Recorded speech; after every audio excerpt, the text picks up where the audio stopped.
अकोल्याच्या अकोटमध्ये युरिया खतासाठी संघर्ष कायम, तर पहाटे 3 पासून शेतकरी कृषी केंद्राबाहेर 2 दिवसांपासून अकोटमध्ये युरिया खरेदीसाठी शेतकऱ्यांचे आतोनात हाल.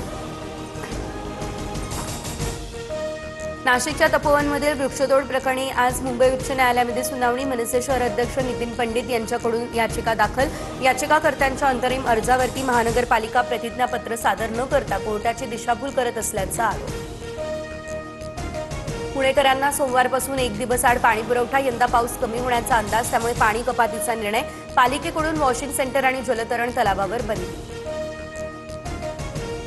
मध्य रेल्वेवर आज आणि उद्या मध्यरात्री विशेष वाहतूक आणि वीजपुरवठा ब्लॉक. शिव रेल्वे स्थानकाजवळच्या उड्डाणपुलाच्या तुळ्या उभारण्याचं काम होणार.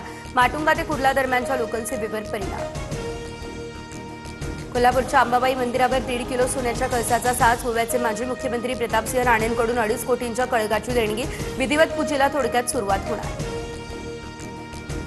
स्टँडअप कॉमेडियन प्रणित मोरेवर महाराष्ट्र सायबरकडून गुन्हा दाखल. महिलांबाबत अवमानकारक कंटेंट प्रसारित केल्याचा आरोप.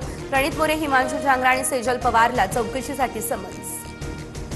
इराणवरील हल्ले थांबवण्याचे